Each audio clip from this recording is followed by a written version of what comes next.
In 2023, Minnesota was hoping to repeat as NFC North champions after a very stressful and very heart-beating 2022, where they won all these close games and making all their fans stressful as hell. But anyway, they're hoping to have a deeper and less stressful playoff run compared to their one-and-done exit in 2022 at the hands of the New York Giants. But it didn't start off as well because they lost their first few games in pretty similar fashion as to how they won those their games in 2022. And then just when they were picking up their steam midway through the season, they lost Kirk Cousins, their starting quarterback, to an Achilles tear in Green Bay in that Week 8 game, if I remember.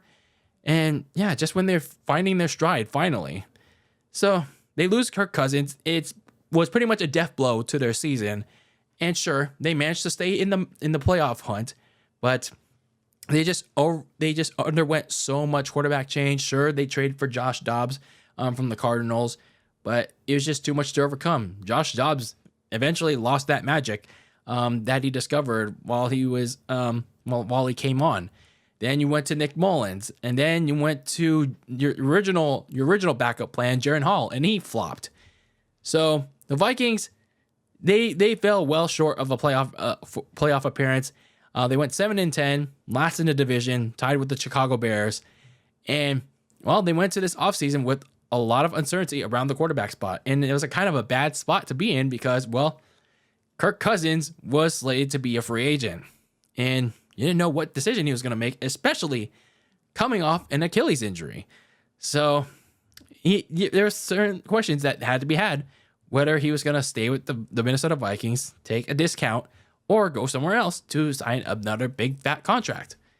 Unfortunately for the Minnesota Vikings, the second option turned out to be true because Kirk Cousins left in free agency. He was like, dipped, see ya, don't want to be ya.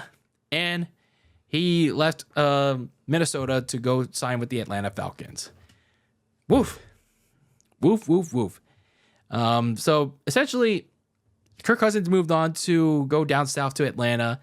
And I feel like, at some point, Kirk Cousins, he's been pretty very solid for them. It's been a rough 1-2 years for them, and then they found their stride. They found their stride like in the last 2 years with him. But unfortunately, they pretty much hit their cap with Cousins. So they lose Kirk Cousins, but at least they gave Justin Jefferson a big fat contract extension to keep him around because he's pretty much their offense alongside, well, Kirk Cousins. But unfortunately now he's gone, but at least you keep part of your offense. So you had to find your franchise quarterback, which pretty much was essentially your goal for the 2024 season.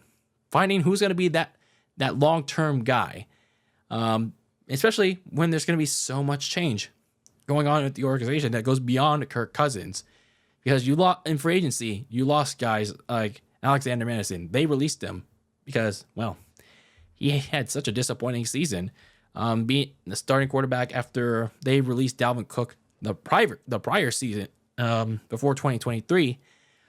They also released edge rusher Dean Lowry, who later on went to the Raiders.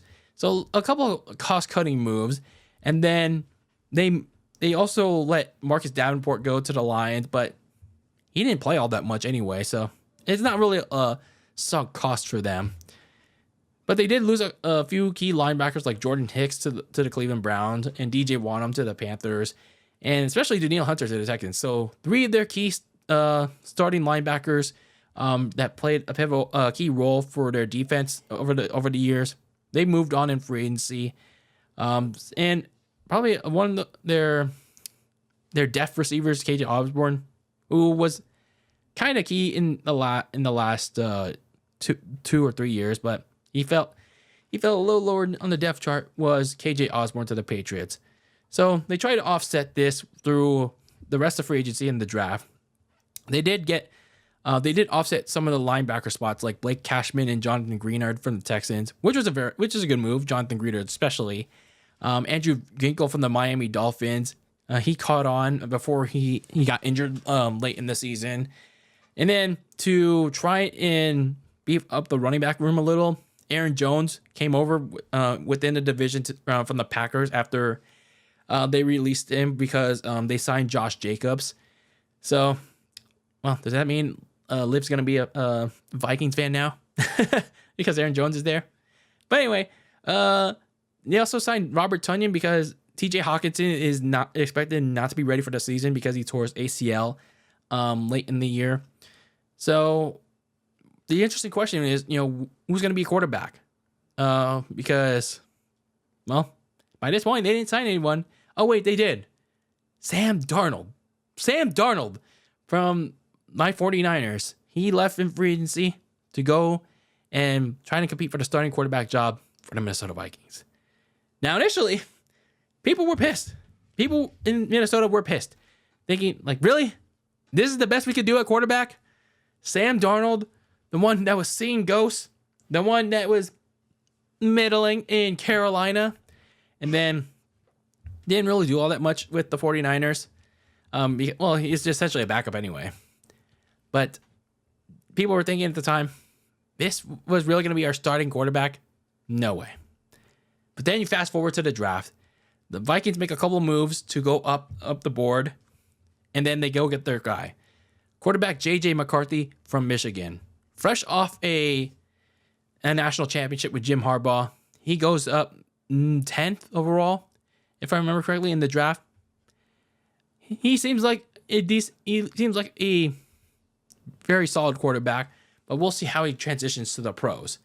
They also made some other moves, like getting an edge rusher by the name of Dallas Turner, and a corner Kyrie Jackson, and trying to solve that offensive line by getting Walter Roos from Oklahoma. So when you look at this offseason for the Minnesota Vikings, certainly a lot of change, whether it be releases or free agency, especially when you deal with Kirk Cousins leaving to Atlanta. You look at this season upcoming for Minnesota, and my biggest takeaway for it is that, well, you're going to see a lot of quarterback swapping this year. You're going to see a lot of quarterback rotation from Kevin O'Connell because, Sam Darnold has proven to be a bad quarterback in his time in the NFL. 3 teams he's been around the league, and honestly, you already know what you're going to get out of him. And, well, he might prove me wrong. He might prove me wrong with how he plays under O'Connell, and we don't know what to expect out of JJ McCarthy. Obviously, a very new quarterback, and we don't know what to expect. So expect the offense to fluster as Kevin O'Connell hopes for a stable starting quarterback at some point this season. But at least the Minnesota Vikings defense should be a little bit better because that defensive front was a weak spot, but the Vikings addressed that with various different edge rushing additions. And Brian Flores' defense, he should at least keep the team afloat with how things are more balanced now. So looking at some of their key games this season, you have your home opener in week 2 against my 49ers. You get a first look at Sam Darnold at starter, or you get a first look at JJ McCarthy for Vikings fans in attendance.